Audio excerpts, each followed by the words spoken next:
Ready, set.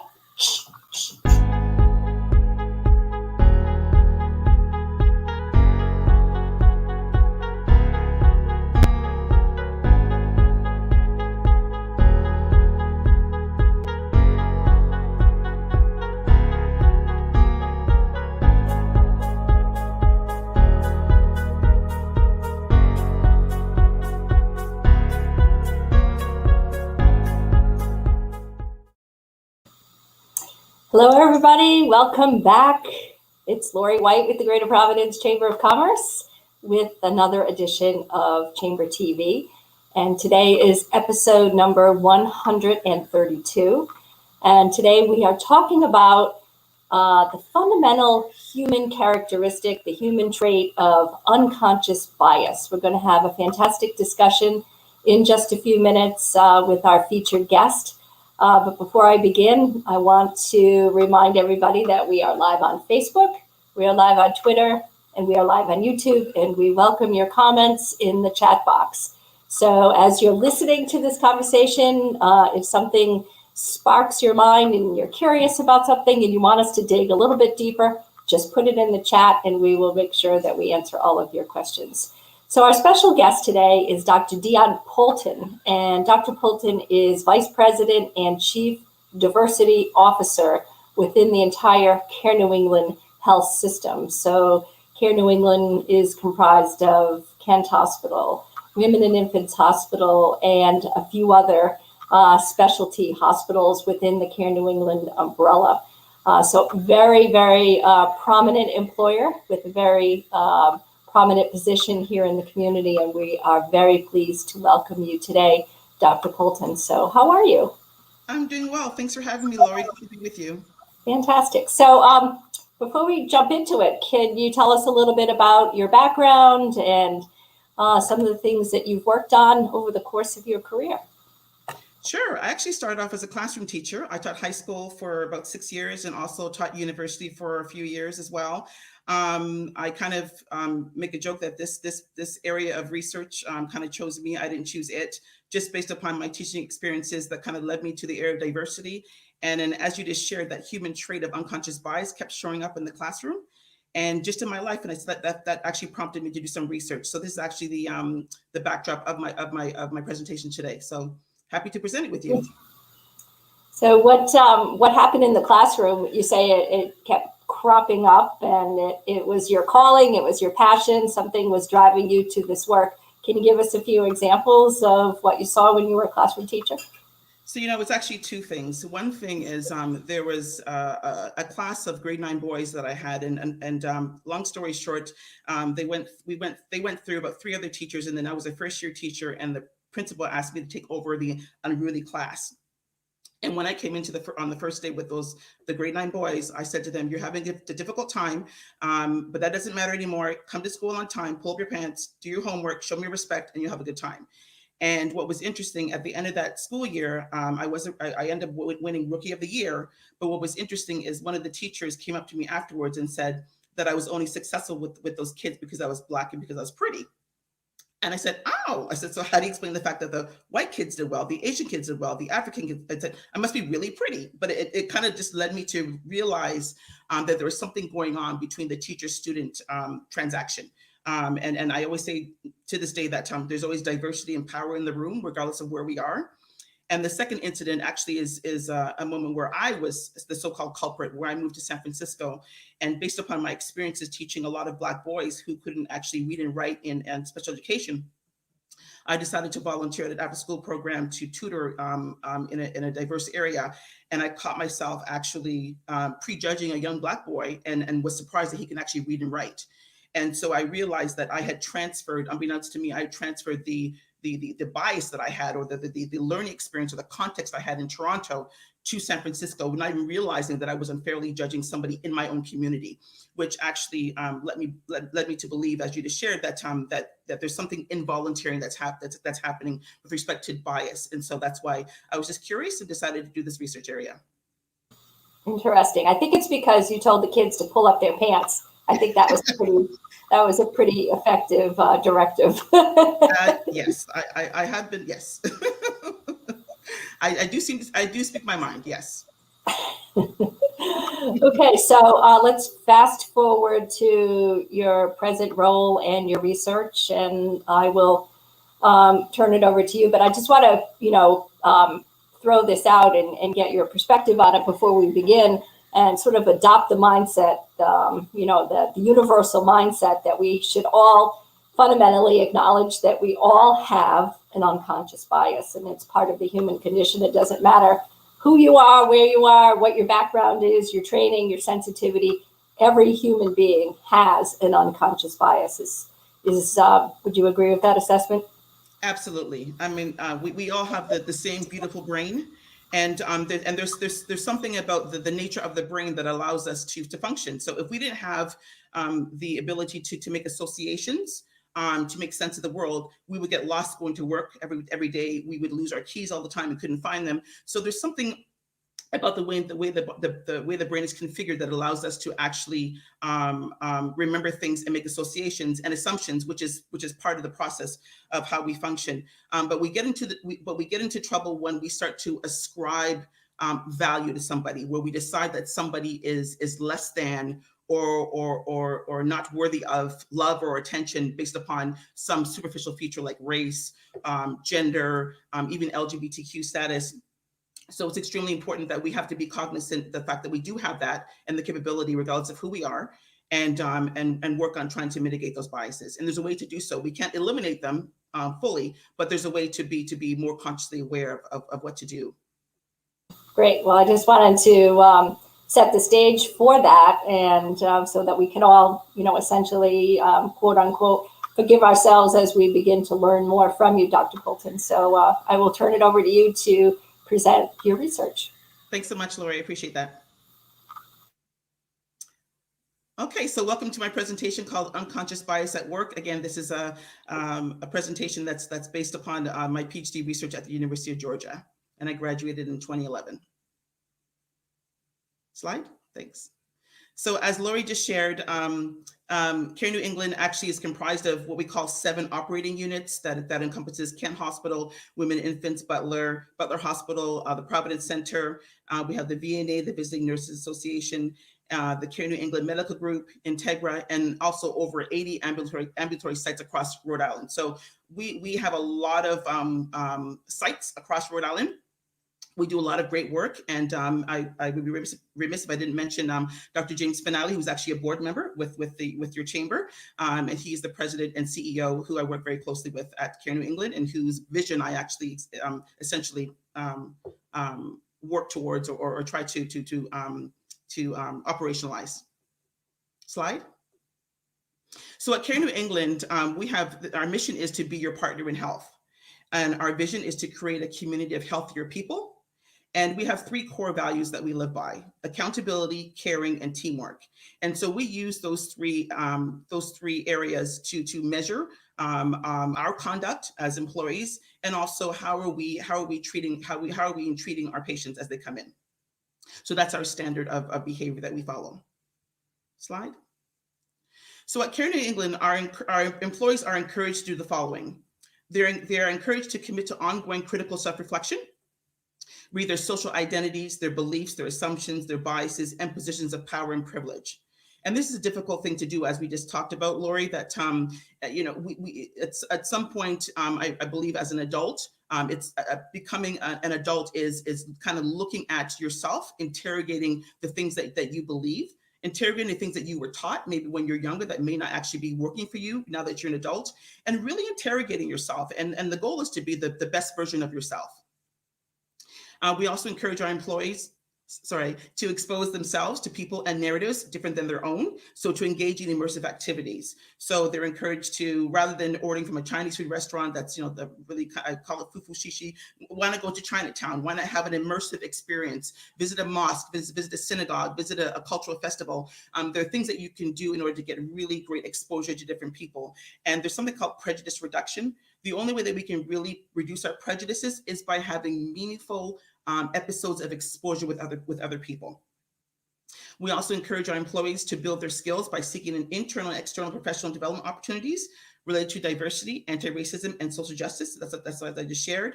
And then we also created in the last year and a half, we now have 8 total DEI councils, which consist of over 270 active employees who are engaging in DEI endeavors every month. And we're pretty proud of that number, and it's rising. And we also encourage our employees to advocate for others and speak up when something is not right. This is a huge part of the work that we're doing. We're really trying to tell people, and back to the values about accountability. We want to be holding ourselves and each other accountable. So if we see something that's not correct or right, we have to make sure that we are engaging ourselves, engaging our colleagues, and saying, hey, you know what, you may want to do something differently, or even something more egregious, to report things. We really are trying to get people to speak up and to make sure that we're trying to create the culture that's going to be conducive to our patients. Slide. So essentially, I have 4 broad areas as the inaugural Chief Diversity Officer, and I'll be remiss if I also didn't share that one thing that I'm very proud of, and actually why I'm happy to work for Dr. Finale, is that he had the vision to implement a Chief Diversity Officer long before George Floyd, long before COVID hit. So there was already a diversity person in place, i.e. myself, we were there. So we were already putting the work down. We were already laying the groundwork. So when George Floyd unfortunately was killed, we weren't scrambling. And then I also came from a consulting world as well. So the number of phone calls that I got from either previous clients or people who work in organizations who didn't have anything in place, it was a really difficult time for a lot of places, and still to this day, people are still scrambling. So I'm pretty proud that I was already in place before this all happened. But essentially, I've got 4 broad areas. I look at policies and procedures, and this is ongoing to determine, make sure we're not perpetuating any kind of inequities in our practices. A simple example is at one of our hospitals. I learned very early on that we were charging patients to tour the hospital.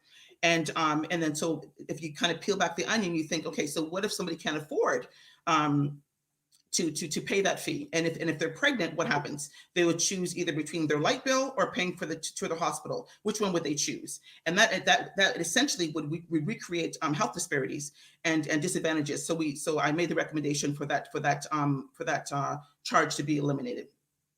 Another huge thing that I just talked about is critical incident response. It's making sure that employees are holding each other accountable. So if stuff happens, I will go in and conduct investigations with human resources, and also to look at situations also with patients, and also if there's a community member who maybe has an issue, I'm also a part of that process as well with marketing. The third part of my job is also support of human resources. We are really working on diversifying our staff and our managers. And another part of the human resources process is to actually train our leaders on DEI and DEI endeavors.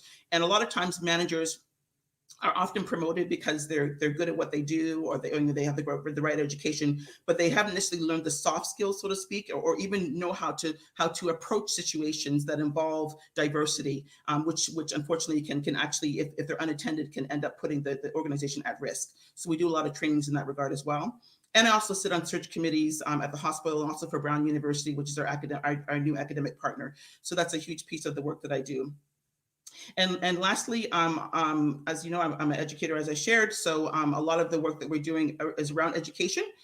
So right now we have this unconscious bias training that's going on. We have microaggressions training, trauma-informed care is being developed, and also just a lot of targeted conversations. So if something happens, then we'll go into departments and have discussions. And I will say also, after George Floyd incident, we also held a number of town halls. And actually myself and Dr. Finale, we hosted a few town halls, and I think a total of over 1,000 employees attended over the course of I think 3 or 4. So anyway, we're very proud of that.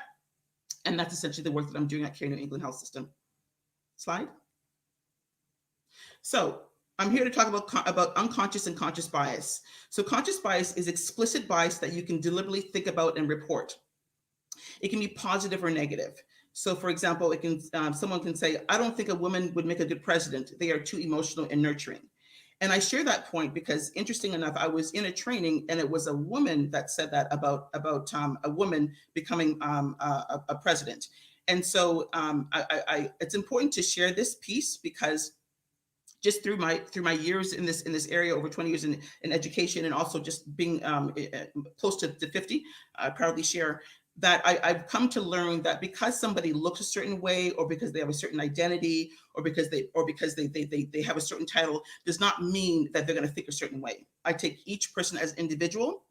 And so we have to make sure that we're coming to spaces not making assumptions about people, because we don't know what they really think. And I'm often pleasantly surprised when I encounter somebody who surprises me, and basically it makes me think twice about what I was thinking before I met them in the first place.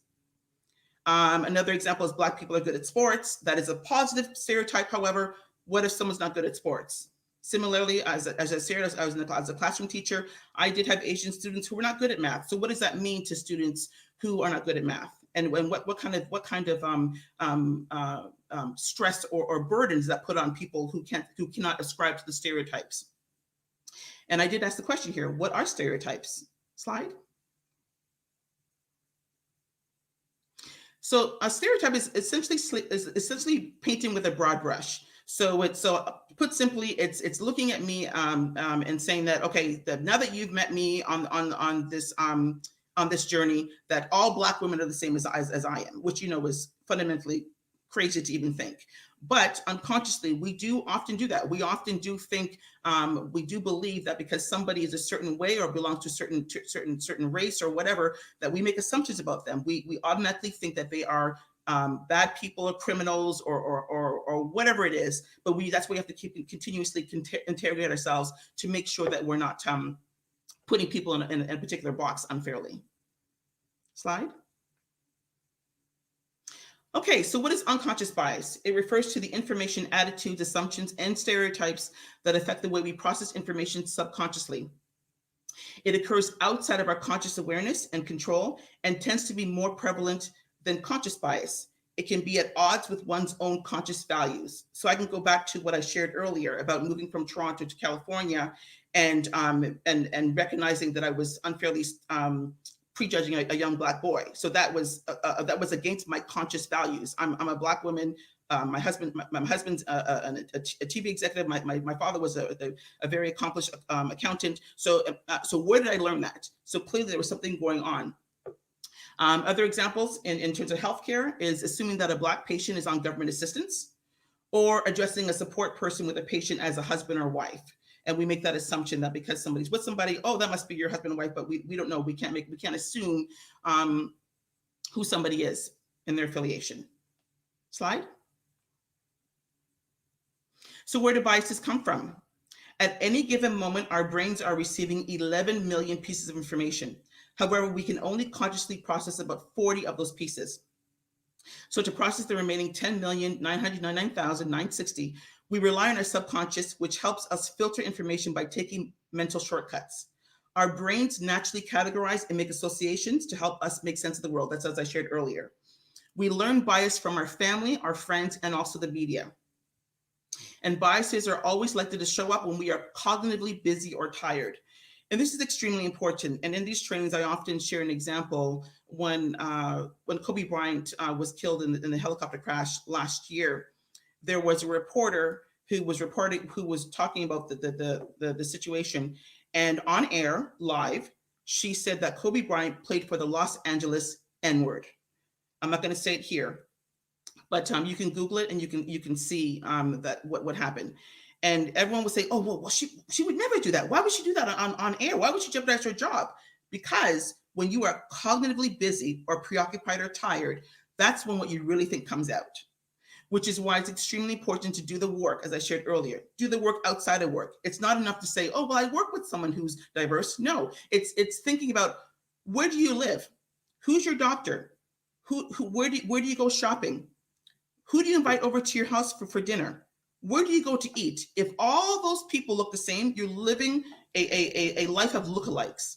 And if you really value diversity, you'd want to look at that and figure out ways to kind of change that and to make sure that you're moving in the direction of really embracing diversity. Slide.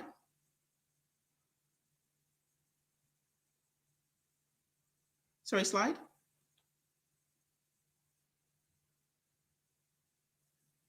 Thank you. So just examples of how stereotypes, bias, and actions all kind of connect.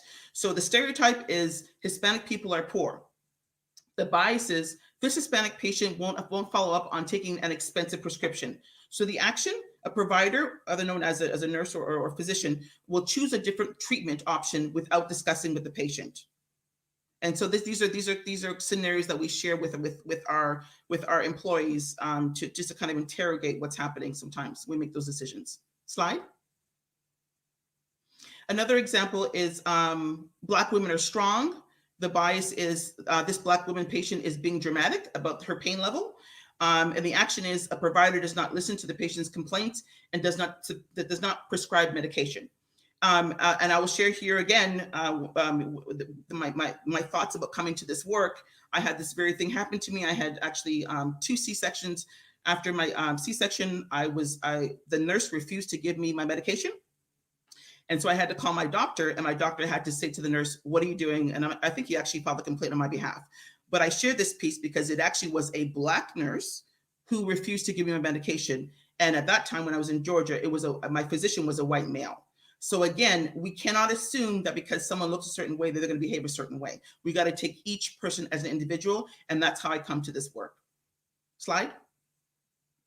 So let's change gears. We know hiring is a huge piece of all workplace environments. This statement was actually shared allegedly in a meeting at one of the Twitter offices, in which an executive said, "Diversity is important, but we won't lower the bar." And I guess we can talk about this later on in the presentation, but there's some questions to ask or to ponder are, what does this quote mean? Is it offensive or harmless? And what would you say to this person who said this in a meeting? Diversity is important, but we won't lower the bar. Slide. So why do diversity and social justice matter? By 2025, 75% of the workforce will be comprised of millennials, which is ages 24 to 39 years old. Millennials intentionally choose to work in diverse workplaces and also investigate whether or not a company is committed to social justice and corporate social responsibility. 64% of millennials will not even take a job unless there's strong evidence of this commitment. Gen Zers, who are behind the millennials, born in 1996 and thereafter, they're the most racially diverse group of any generation. So we want to make sure that we're having our business environments that are open and that are showing diversity. Otherwise, we'll be losing these potential employees. And research shows that diverse teams are more competitive and more productive. So the question, as I shared just now about living a monolithic life, if your workplace environment is monolithic, you are conveying the message that diversity doesn't matter. Slide. So why be aware of your biases at work? Because they influence how individuals interact with each other on the phone, online, and in person. They can lead to misunderstandings and conflict with or without intent of the offender. And I talk about that dichotomy of intent versus impact. I may not have intended to hurt you, but it does not lessen the impact of my words or my deeds. So that's why it's very important to apologize. As I'll share in a second, it's important to apologize to that person and say, "I am sorry I did X, Y, and Z." It's not "I'm sorry because you felt that way." It's "I'm sorry for what I did." And biases can also influence how people perceive each other's ability and intelligence and their own, and especially for people of color. Slide. So there's different types of bias. Confirmation bias, which is the tendency to interpret information in ways that confirm our already existing beliefs. So an example is, I just kind of broadened this example, a person of color is assumed to not have money and is ignored upon entry into a car dealership or an expensive store. And I'll share, as a Black woman, this happens to me all the time. Going into stores, there's a perception that I can't afford things. I brought things to the register and people have said, "Oh, that's not on sale." It's like, did I ask it was on sale? But there's an assumption that I can't afford certain things. Affinity bias is when we are drawn to see someone we feel we have something in common with. So an example, as we talk about in our healthcare, is that if a staff person sees that someone has the same last name, sometimes they'll show favoritism, not even realizing what they're doing, but they'll maybe put them ahead of another patient or whatever. Slide. It's also called the halo effect. Is when we perceive one great thing about a person and we let that halo glow that one thing about that person. So for example, this came out in one of my trainings where a physician was actually treating a physician patient. And at the end of the intake, the physician patient said to the doctor, "Oh, well, you didn't ask me if I had any issues with substance abuse." And the physician said, "Well, I assumed you didn't," and the person divulged, "No, I actually have difficulties with opioids." And so that's an example of, because somebody has a certain stature or title, i.e., a doctor, that we assume or we have bias thinking that, oh, they can't have any kind of issues or social challenges, but we know that's not the case. I mean, if you're a person, I mean, we have stuff that we've gone through or going through.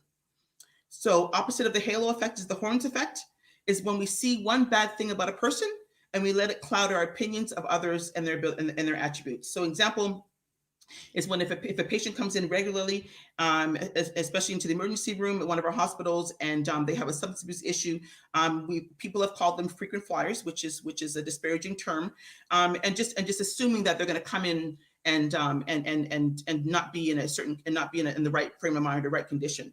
But what I always say in these trainings is that might be the day where that person says, "You know what? I'm done. I'm going to change my life.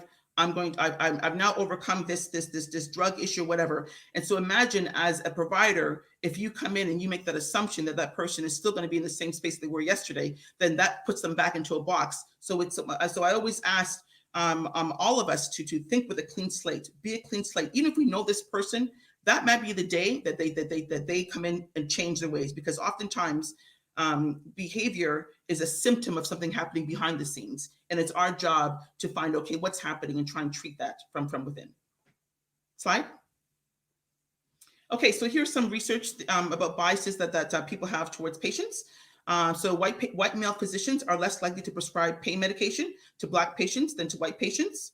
Doctors assume their Black or low-income patients are less intelligent, more likely to engage in risky behaviors, and less likely to adhere to medical advice.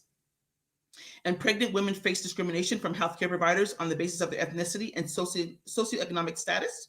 Women presenting with cardiac health disease symptoms are significantly less likely than men to receive diagnosis, referral, and treatment due to misdiagnosis of stress, anxiety. Slide. So how do we counter unconscious bias?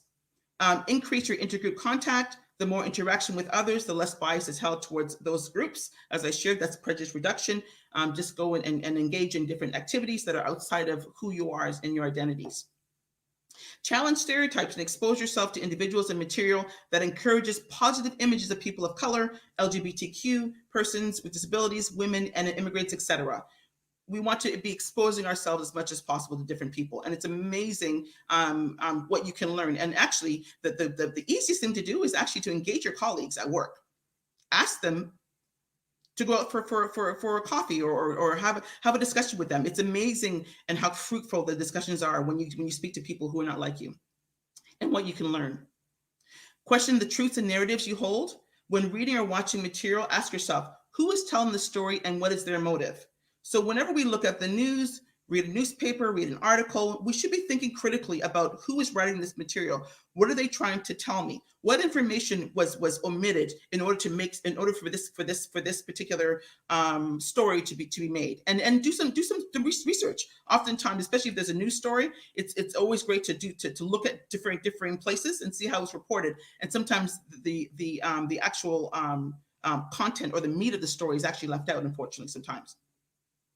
And recognize, as human beings, our brains make mistakes without us even knowing. We've been talking about this all along. And also slow down, as I shared. When you're busy or distracted, this is when you get into trouble sometimes. Slide. So how do you address bias without confrontation? So if something happens and if somebody does something to me, I always seek first to understand. Ask clarifying questions. Can you clarify what you're saying? I don't think I'm understanding. What did you mean when you said X? Is this what you meant when you said X or Y or whatever? I'm not sure how I was. I want you to know how I received it, and that's important to do, because again, people will do things unconsciously. They will do things not even realizing that they're doing it. People will be upset and mad at that person, and that person has no idea that they offended you. So it's important to go back and ask that person, okay, hey, this is how things landed for me. Can you please explain? And then once you've told someone that you don't like something and they do it again, then you know what category to put them in, but you don't want to just make that assumption up front that they're a bad person because they did X, Y, and Z. Number 2, timing is very important. When you address an incident is equally important to how you address it. Slide. You also want to look at who's involved. If it's your boss, you probably don't want to call your boss out in public, or a board member, or whomever. Also be aware of the power dynamic. And also, where are you? Are you in front of others? So I always believe at all costs to avoid public humiliation. Public humiliation, in my opinion, is a form of bullying. And so it's something that we should not be engaging in. I will say this one caveat. I've been in situations where someone has said something just brutally incendiary to a person in public, and that person is just crushed. In those instances, I don't think it's the right thing to sit back and not say anything. I think there's a way that you can jump in. Sometimes I'll say, ouch, whoa, that was tough, just to kind of save face for that person, because that's public humiliation, which we should not be doing. So number 4, remember, people can offend without knowing. Number 5, don't question yourself. If something doesn't feel right, it's probably your intuition telling you that it's not right, and you want to listen to that and honor that. And at the same time, while you're trying to honor that and listen to it, you want to share the experiences with people who you trust, who can give you a fair assessment of what's happening. Not someone who will disagree with you, but someone who can say, you know what? Okay, Dionne, you're overreacting. Laura, you're overreacting, or whomever. It's important to have those kind of people in your spaces, again, back to accountability, who can hold you accountable and say, you know what, that's your stuff. That's your stuff that's coming into play here. And I will share too that when things happen, we often bring in our prior traumas, we bring in our prior knowledge, experiences, biases into a situation that kind of cloud things that happen. And also we have our own truths as well that also can kind of cloud what has happened in the situation. So we want to make sure that we're actually bouncing things off of other people and to make sure we're looking at things clearly. Slide. Okay, and when you make a mistake, number 1, acknowledge your error in the moment if possible. Apologize to the person. Apologize. I'm sure we all know on this call here that how hard it is to engage with people who cannot apologize. When you make an apology, it has nothing to do with your self-esteem or your self-worth. It means that you are acknowledging what you've done and how you've hurt somebody else. It's empathy. And so it's a good thing to do that. Number 3, don't be defensive. Use I statements. I am sorry. I didn't mean to. I. Not you, it's I. Number 4, acknowledge the impact on the other person, regardless of intent, as I just shared earlier. Listen to the other person's feedback. And that's extremely important. The other thing is, if you keep getting the same feedback over and over again from different people, they can't all be wrong. That means that there's something that you should be looking at in your own practice, in your own approach to whomever or whatever, in order to make things better. Remember, the goal is to self-actualize and be the best versions of ourselves. Number 6, commit to being more aware and changing your behavior in the future. And number 7, let it go. Guilt inhibits improvement and growth. And I share that piece as well because sometimes things happen and you've done all that. You've done all 1 through 6. You've gone to the person, I'm sorry. And then some people, excuse the expression, but some people just want to sit in a dirty diaper and they don't want to change. Some people are comfortable with conflict. Some people are comfortable with not having resolution. And those are the people you want to just leave alone. Once you've done all that you can, again, that's the power dynamic. If someone doesn't want to actually acknowledge that you've acknowledged your indiscretion, you got to let it go. Otherwise, you're wasting your power and you're giving away your power to that person. Slide. So I developed what is called it's called the CHECK acronym. So the C and how to manage and mitigate your biases. So C refers to if you're consciously and continuously asking yourself, why do I believe what I believe? What are my assumptions and truths? And where and how did I learn what I know? It's important to keep looking at ourselves that way. H, help as much as possible. Listen a lot and hold your tongue and hold your horses. Don't be quick to judge, speak, or act without pause or self-reflection. E, evaluate each situation and person separately and literally remind yourself not to be biased before a new patient arrives. Be a clean slate. C, Critically reflect on what you say and do, and what is being said to you.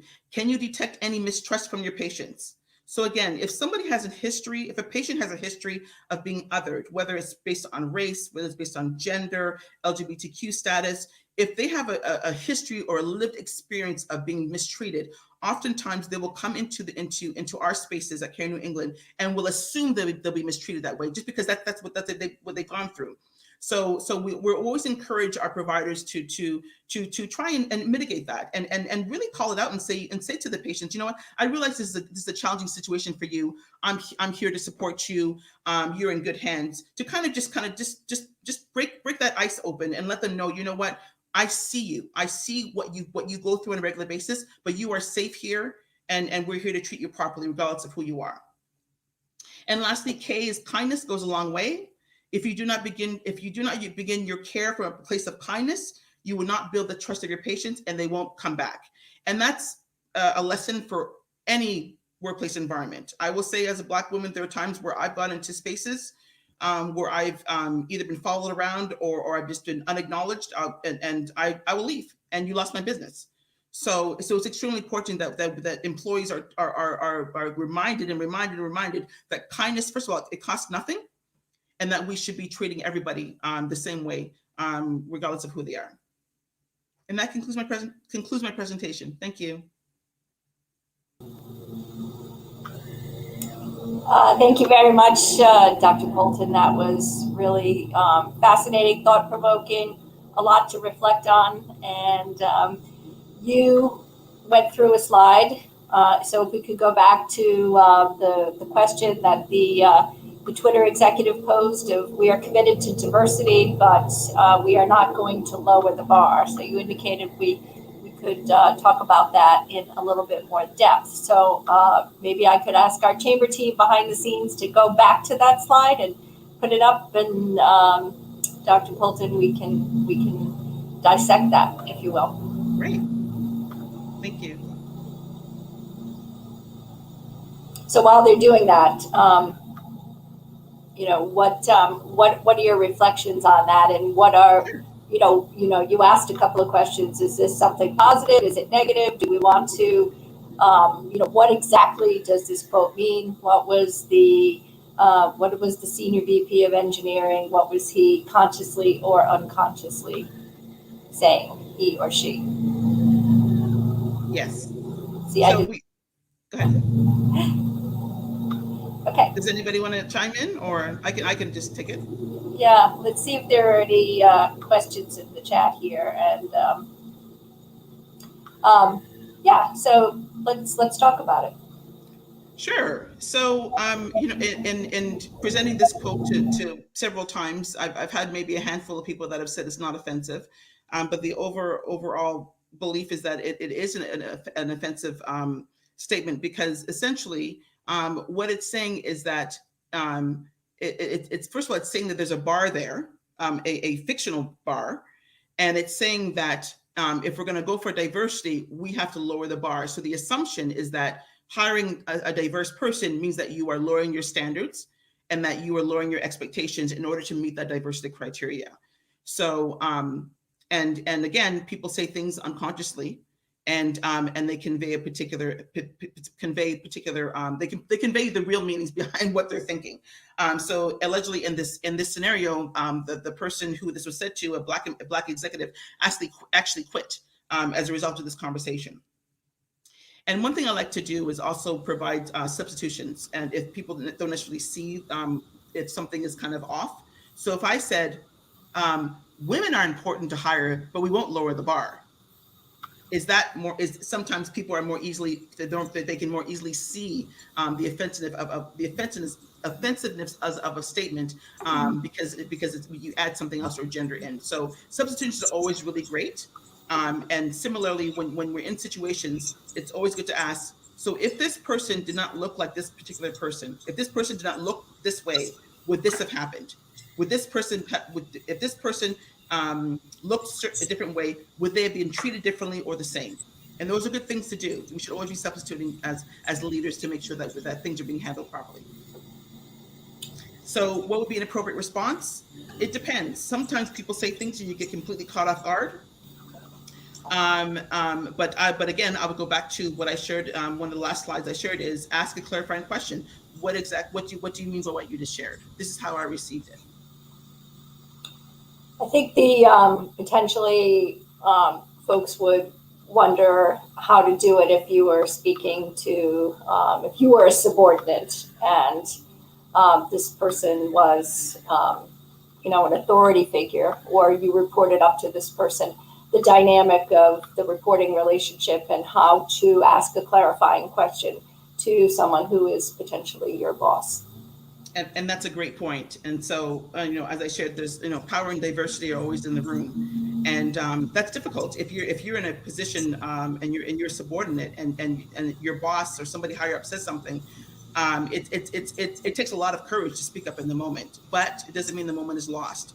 Usually, after the fact, you can pull that person aside and say, "Hey, you made this comment, and I just want to get an understanding," and have that private conversation.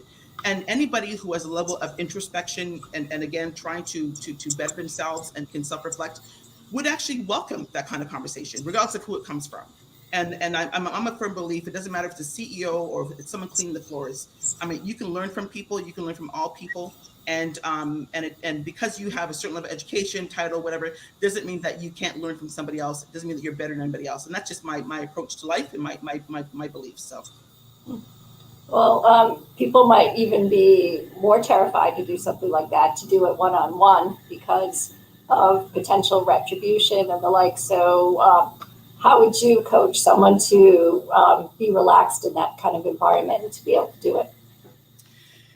It's it comes down to, and I can say this because as an older person, and having come into my own and really know who I am as a person, and again my intentions. It's easy for me to say this in this space. But I think what it comes down to is this your personal integrity, and what you need to do to make yourself feel comfortable. At the end of the day, I need to be able to look at myself in the mirror and say, you know what, I did the right thing. I challenged the situation properly. And so it comes down to that person's individual comfort level. Another strategy you can use too is actually identifying somebody of influence. Perhaps that's superior's peer whom you have a rapport with, and then asking that person to maybe speak to that person regarding the incident or whatever happened. So there's different ways to negotiate, but again, it comes down to us, your intent, and as you just shared, people are afraid of retaliation, but that's also against the law, and we take that very seriously here in New England, and we don't allow people to be mistreated because they've spoken up and shared something that they witnessed. If you're just joining us, we are talking to Dr. Dionne Poulton, Chief Diversity Officer within the Care New England healthcare system. And this is episode number 132 of Chamber TV. We are live on Facebook, we are live on Twitter, and we are live on YouTube. And we welcome your questions and comments. Dr. Poulton, another thing that you mentioned that caught my attention was apologizing, and how to do it in a way that is authentic, genuine, heartfelt, real. And I think about, some apologies that are somewhat passive aggressive, where people preface it by saying, well, if you feel if I offended you, that I'm sorry, which is, again, sort of like a microaggression, if you will. Could you address that? Yeah, if you're giving an apology and you have the word "you" in there, that's not an apology. That's not an apology. It's difficult, and it's challenging because what it comes down to, I think what it comes down to is the way I was raised. I was raised by my parents to always separate what I do from who I am, and once you separate those two, then if you make a mistake, your self-esteem is still intact. Who you are is still intact, and you're not floating in the wind, and feeling uncomfortable because you're static. You know who you are. You're anchored. And so oftentimes people I find who cannot apologize, they can't do that because they think by apologizing that somehow they're a bad person. They can't separate the two. But Right. But if you're an adult, I mean, and if you're a person, you're not infallible. I mean, everybody makes mistakes. So it's what do you do after the fact? And so, and again, that comes down to the personal work. You know, we're all on a continuum of just of self-reflection, of really of introspection, and we're on our own little individual journeys.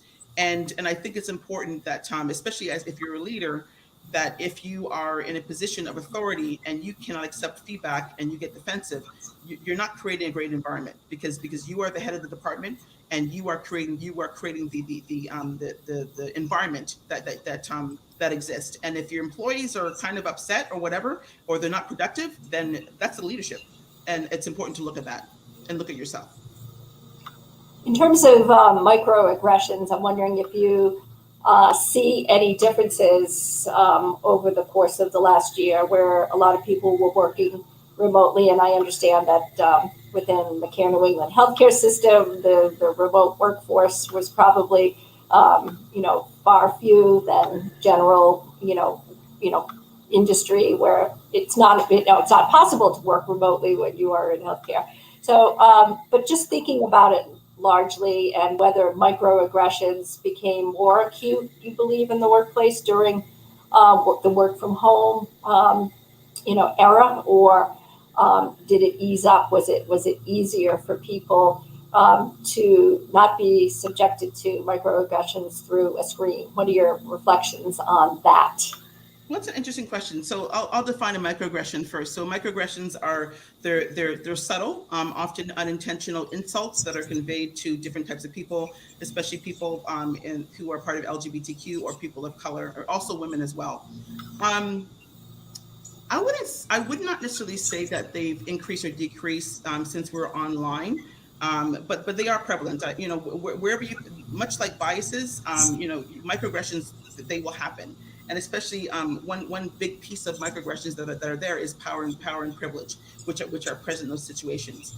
So situations like people being left off of email chains, intentionally or unintentionally, or being on the screen here, and someone makes a comment and it's dismissed, and all of a sudden somebody else speaks up and says the same thing, or a different version, and that version is accepted. I mean, those are all examples of how microaggressions play out. But I wouldn't say that I can't say they've gone up or down. And actually, through the pandemic, I was also still going in and investigating situations, oftentimes that involve microaggressions. So they're just there. The issue of power and control. So power and control is a big thing relative to unconscious bias, and that's something that can play out in any situation, right? Absolutely. And so one thing I didn't define here is racism. So racism is prejudice plus power, and that's what I came. It was a very simplistic equation that I found during my research.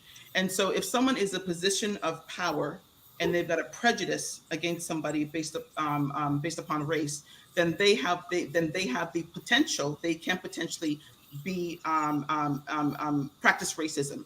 And so back to your point, it's important to make sure that we're looking at our biases, and especially if you're in a position of authority, you got to be even more hyper vigilant to make sure that you're not practicing that. And one thing I'll share too, Laurie, that comes up in actually the DEI trainings we do for managers, is that managers have to recognize that if you have two similarly situated employees, so two employees that do the same job function, and one happens to be LGBTQ, for example, and one is identifies of heterosexual, and that manager, whether intentionally or not, mistreats or treats the person LGBT group better, or sorry, worse than the other person, that creates the perception of disparate treatment, and that can put the manager in a situation where they have to defend themselves and say, no, I wasn't intentionally doing that. And if it's a situation that's ongoing, and heaven forbid, if the person complains and it's not investigated, that person can then go out and complain to the EEOC, and it becomes an even bigger issue that puts the organization at risk. So it's extremely important to recognize, as managers, as leaders, the power that you have, and how and what kind of environments you're creating, and how you're letting people feel under your tutelage. Mhm. What do you think of the she, her, and hers pronoun labeling within LinkedIn that people are also putting on their business cards? And does that evoke, in your opinion, any kind of unconscious bias of like who would change their pronouns to include that? What are you teaching relative to that? Well, that's actually one policy that we implemented a few months ago. We actually now allow our employees to add their pronouns to their badges and also to their email signatures. And we did that because, again, we want to convey to everybody that we embrace you, we accept you, regardless of who you are, who you love. And so we actually passed that policy at Care New England. The other caveat there too is that and just being in working in different environments, that sometimes people don't want to share their pronouns, which is why we say it's optional. There are people who belong to the LGBTQ community who choose not to provide their pronouns because they have to assess for safety. Sometimes if they volunteer, that can put them in a vulnerable position where they'll be mistreated. So some people don't want to do that. So that's why we acknowledge it, but we also make sure it's optional to make sure that everybody is feeling included, and they have the power again to make the decision for them. That's right for them. Mhm. What are your thoughts about the political environment and the polarizing that we've seen over the course of the last several years, where society has become simply, much more opinionated, argumentative, divided? How does that figure into an unconscious bias mindset that might play out in a way that affects workplace behavior? Whew. So I don't really talk about politics, but I'm more focused on behaviors, because again, I've seen people do some silly stuff, regardless of what their political affiliation is. But to answer your question, I think that goes back to the confirmation bias that I shared earlier. That sometimes, because people belong to a particular, it's called it's tribal thinking. Because someone belongs to a particular a particular group or a particular political affiliation, that they're going to just accept whatever is said from whatever person, because it belongs to that group, even if what that person says is completely ridiculous. There's some people who will just do the confirmation bias thing and will just accept what that person says, and actually not even just disregard their own thinking and judgment because that person is a part of their tribe. And so, to answer your question, that tribal thinking is problematic. It's really a shame, and I really think it comes down to, again, what are your values? And I will share here that if I'm ever asked to do something that's outside my values, regardless of where I am, I'm not doing it. And again, that's where you want to be anchored and not be kind of just blowing in the wind. And according to what environment you're in, you want to change your beliefs or change who you are. I think it's important that we need to really focus on our humanity, and focus on the fact that we're all human, and that we can get to resolution. We can have civil discourse. We can have civil dialogues, and it doesn't have to be this contentious ongoing episode, which is pretty disheartening, especially as a mom. It's really sad to see this, and a lot of communication is happening with myself and my children. So, in the remaining minutes, Dr. Poulton, you mentioned at the top of the program the need for each of us to do a degree of self-interrogation. And we got into that a little bit, but as we conclude, I'm wondering what your thoughts are on how each of us might digest what we've talked about today over the course of the last 60 minutes or so, and do some additional work, internally within our own selves, within our workplaces. What would you suggest people think about, or resources to tap into? So I really think that we should be consciously and continuously thinking about who we are as people and what our beliefs are.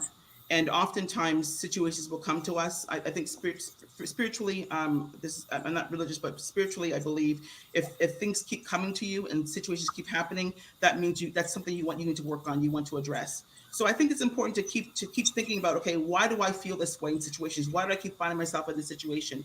Also, it's important to just be almost like looking at yourself on the outside. So you're in a moment, but also look at yourself in that moment. And so if you're in a situation and you notice that your heart rate is accelerating, your palms are getting sweating, you're getting the fight or flight response for no reason, there's no apparent threat, you want to interrogate, why is this happening? Why am I responding or reacting to this particular person?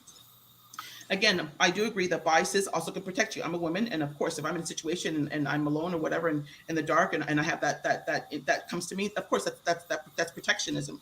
But if it's something that's irrational, with somebody, locking a car door as you walk past, which has happened to me, it's that irrational thinking. Why are you thinking that way? Where does that come from? And the more that we can really be cognizant of when our biases are coming to the fore, and really interrogating and thinking about, okay, why do I think this way, and really making a decision to not behave that way the next time, I think we'd all be better off for sure. Mm-hmm. I think the key is giving ourselves permission to do that self-interrogation, right? Absolutely. And one thing I didn't share is, so there's primary socialization and secondary. So primary socialization is when we are raised by the people who are actually responsible for our learning. So it's your parents, your guardians. They're the ones that taught you growing up. They taught you what to believe, how to behave, who's dangerous, who's not dangerous. And sometimes when you go into the secondary socialization, which is in the workplace or wherever, sometimes the secondary learning is in conflict with the primary, and that creates cognitive dissonance. So that's when you really want to think about, okay, so what do I need to do in order to get beyond the learning that I may not have been taught properly or taught the right way, and how do I mitigate that, and how do I move in the right direction where I can be the best version of myself. I recently read Isabel Wilkerson's book Caste, and I was thunderstruck by that book and the degree of overt racism and how fairly recent it is in our country. The history of our country, and thinking about lynchings and the Voting Rights Act, and it is a fairly recent phenomenon, if you will, if you think about the arc of history.